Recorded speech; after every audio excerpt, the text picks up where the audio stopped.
helpful information. I'm gonna head over to Cesar, and Cesar, I have a few questions for you. So Cesar, you're responsible for ensuring that your consumers understand your strategic priorities and how to adapt in a changing environment. How has COVID impacted your business, and did it require you to make some pivots in the way that you market and respond to your customers? Absolutely. Thanks, Martin. I appreciate that. I wanted to thank IVMF and AARP for hosting this. You guys are doing a great job.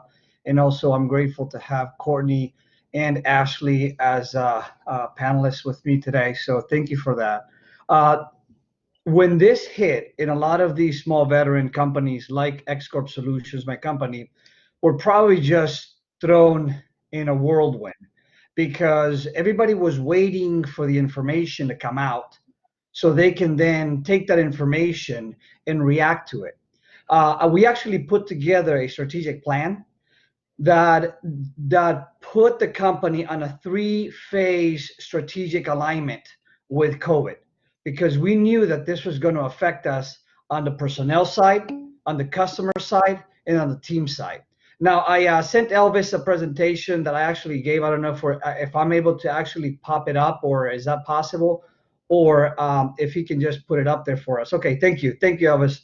If you go to the next slide, and I want to go kind of real quick with this, but this is important because this is a good way in which our company got together. And Courtney mentioned a lot of very critical pieces of information that would have impacted every business, which is, look, we don't know what's going to happen, but we're going to be proactive in developing a strategy. So the first thing we did with our corporate team as we develop the categories where our employees, our team members will go from a normal operating schedule all the way to Cat 2, Cat 3, Cat 4 to a corporate team force reduction. So we were planning for that force reduction. And mind you, we had over 233 full-time employees across 18 states in Germany.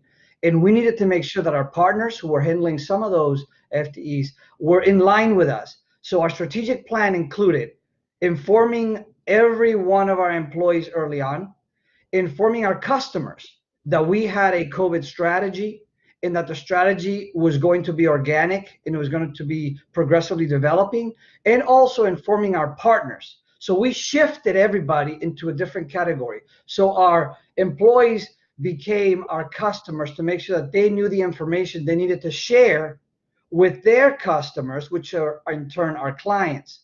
Our clients became sort of our VIPs, right?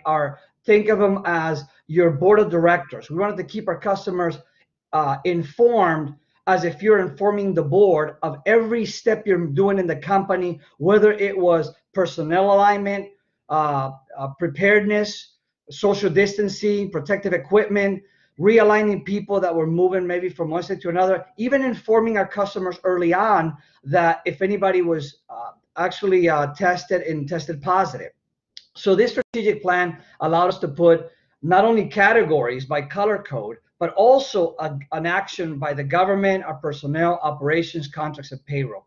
On the next slide, we started to figure how are we going to monitor how our employees were moving from one category to the next. So if you see the chart here, we were looking at our total FTEs inside the company at 137 out of the 234 that we had. The other number on the light blue is our subs, and then the additional number between 206 and 234 was our consultants, which we don't include here because they began being taken care of by the payroll protection program. So you see here how we're starting to monitor how our employees were moving from one category to the next, so we can assess effectively how we were going to employ resources, financial resources, personnel resources, benefits, etc. We talked to our benefits brokers, our providers, everything from website developers to our actual cloud provider, to make sure that we were able to discuss terms and conditions as we were moving from one category to the next. And as we started moving in these phases, we created these, we started to move from these categories, we created these phases. So every one of our VIPs, our employees, our customers, and our partners knew where we were. We developed phase one to be that critical in the battle zone kind of environment, right? You are now in defensive mode. What's going to happen? Nobody knows. We started working on this early March. If you think about it, nothing came about social distancing and shutting down states until later. But we were planning very early. And so what I would say to fellow business owners here is like, you have to get ahead of it, because if you remember, no plan survives first contact, but a plan is a plan. And if you don't have anything to shoot at, you won't be able to adjust from that plan. So the idea was to create a plan that we can then adjust from and create phases that will at least model the situation as it was happening and developing in the moment. And you can see there on 30 April, we hit phase one ending and we started phase two. And I remember sending an email to all the employees, as I was doing every week on Mondays, to tell them what was going on. Another one to our customers, to give them that executive summary brief of everything that was going in the company, everything that was affecting us. So they were invested in our success rather than waiting for us to let them know the bad news that another employee might have left, or that they were giving us bad news about some employee having to be cut off or being furloughed or being terminated. And in phase two, our critical concern was, how are we going to get back to work? How is that going to affect us as we integrate people back into the workforce? Some people will not want to come back right away. Some people are eager to go back. Yeah, as you know, they're probably just tired of just seeing all of the Netflix shows that they've seen for the past few months, and they were tired of rerun football seasons. And at this point, I think the sponsors were like, "Go ahead, get out. I don't care if you get COVID, just get out. Just go out there." Right? And of course, the kids at this point are becoming, I would say, unique angels that needed a little more attention. So in phase two, our concern was, what amount of our workforce are going to come back? What amount of our contracts are going to get cut off? And then in phase three, and notice we're in phase two right now, and I gave my employees a very sobering expectation. I said, listen, you will go out there and people are going to want to pick a fight with you for any reason, whether you're going in the wrong direction on the supermarket to one extra person on the elevator. And you want to avoid all of that pent up anger, because it's going to affect your business, it's going to affect your image. So phase two was about adapting to the new normal, whatever the new normal was for those particular individuals in that particular area. Because what we didn't want is for everybody to have one way of doing business and one way of adapting, because we were managing so many contracts, 29 prime contracts across so many states. And we wanted to make sure that both our employees, our partners, and their employees that were on our contracts were all on the same team. Our customers were on the same team. Because again, our customers were also staying at home and working from home. So as we enter phase three, and notice I went from 1 month to 3 months to 6 months, we want to be able to realign our operations to ensure that we are affecting customers in a positive way. In the idea, and I'll go quickly through some of these phases, we wanted to make sure we reported our cases here.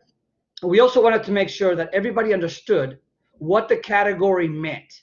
And again, this will be available online and through recording through IVMF and AARP. But I wanted to give you a quick perspective as I roll through these slides of what our plan of action was to mitigate the possibility of losing revenues. How are we going to use revenues to mitigate the possibility that any employee will be left out? And by the way, I should tell you that our goal on 15 March when we developed this is to make sure that no employee was laid off for any reason. And mind you, this came way before there was any payroll protection program, the P3 loan, or any other assistance from the government. We decided as an executive team that we would use whatever resources the company had to make sure no employee was going to be laid off through December 31st due to COVID-19 issues. So here in this plan of action, it allowed everybody in the company to know what was their key responsibility in the timeline to do so. And as you moved from category 1, in this case category 2A, which was a modified work status, where the customer drove that and said, hey, we want your people to stay home. How are we going to react to that?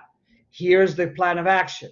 In category 2B, when it's an individual driven, basically somebody says, hey, look, I've been in direct exposure, I need to be quarantined. We explore all of the possibilities in the flow chart to see how employees were going to be moving from one category to another to ensure that we capture the status of our employees and to figure out what resources we needed to do.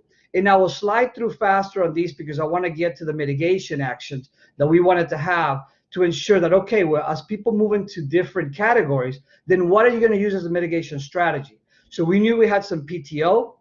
At the beginning, before Congress passed a law, there was leave without pay, and then there was actually then paid leave. There was granting additional leave in addition to that pay. And then we committed to paying people at least 30 days of their salary for the first 30 days, and then 15 days for the next month.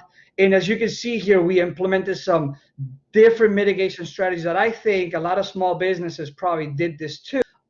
In a different way. And we also implemented a succession and backup plan to say, what if the CEO gets COVID? What if the HR manager gets COVID? We wanted to have a 3 or 4 deep succession plan so our customers, our employees, and our partners were not hindered from this. That's the last slide, but I wanted to share with you this because this was an important strategy that I think our small business audience here needs to not only implement now, but also start thinking ahead. What happens if that second wave comes? But what happens if it doesn't? And how do you adapt your business practices now to make sure that you're marketing to your customers in the new way of doing business? I've actually been a lot more successful now in talking to my customers because guess what? They're at home.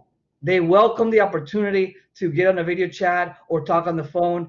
And the conversation is a lot more relaxed and fluid because for some obvious reason, it's more comfortable when you're in your home and you are able to just talk in a more calm and without the stress about you being hosted at their office. So it's been actually very rewarding because our comeback plan continues to evolve and it is very organic. We do daily personnel updates. We do weekly emails to our 3 categories of VIPs, and we are constantly asking ourselves, what is coming? How is the current environment affecting our business, and how are we going to adjust our business to ensure that we are continuing to move into the next stepping stone? That's that's amazing. And that's a very organized way of operating. I couldn't imagine I couldn't imagine a better laid out plan. I do want to know. Sorry for me because I pushed them very hard to do this. So yeah, it was very involved.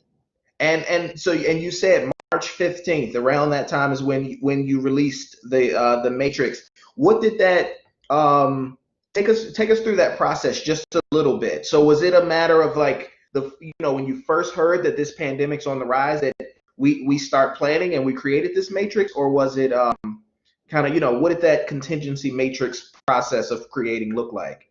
The very first step, Martin, and I want everybody to feel comfortable with this, I was freaking out. I was sitting there with my hands on my head saying, I can't say the words that I said, but it starts with H and S. And I said, wait a minute, I'm a Marine. I know how to plan, execute. I know how to move, shoot, and communicate. How did this happen? And here I am thinking, I have over 100 people depending on me, and I'm frozen. Frozen because I'm thinking, if I say something too soon, it might be the wrong thing. If I don't say anything, it will be the wrong thing.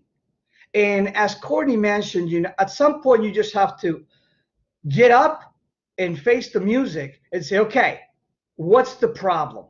All right, let's figure out how we're going to adapt it. So the first 15 days in March were very overwhelming as a business owner and a veteran of a small business because you're trying not to think about the financial losses that you are expecting.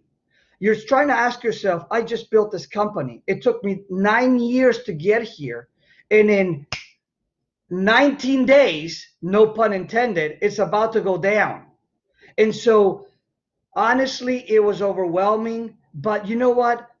Allowing myself to be overwhelmed and accepting the fact that I didn't know what I was going to do, but that I needed to talk to my team and say, guys, we need to figure it out, allowed us to just get past the what we call the OODA loop, the observe, orient, decide, and act parts. When you get hit by something and it shocks you, you don't know what to do. And you finally say, okay, which way do I go to get safety? So we finally found direction, pivoted, and we said, okay, we need to do something. What's the first thing? Let's take care of people. Let's let them know their jobs are secure. Number one, can we do that? Accountants, lawyer, banker, can I do this? Do I have the funds? Give me a 6-9 months projection of my payroll and tell me if I don't have a dollar coming in, can I afford to do this? Now, I couldn't, but I knew that I was going to start to work on phase 1, 2, and 3. First, let me get through the first month. Then let me get through the next 3 months. And by the way, one of the things that we also did almost immediately when I realized that people had to now go home is I said, you know what? People are spending their own money in protective equipment. As Courtney said, all this hand washing, sanitation. And I said, you know what? Let's issue a $50 allowance to every employee to make sure that they have that something in their hand says, thank you. I'm going to continue to be loyal. And I see that you care even though we're not there. And we'll move slowly. So we did little things at a time that I think a lot of business owners either wanted to do, did, or were trying to figure out if they should do it. And in that process of deciding what to do, the most important thing is just get to that step. Just figure out all the things you can do and then organize them in a way that they make sense. As if you were one of them, put yourself in that situation and say, what would I want my employer to do for me? What would I want the contractor to do for me as a customer? Because the contracting officers, they're sitting there dealing with the same problems you and me are. And so they want to hear from you before they have to ask you to tell them, hey, what is your strategy? Definitely.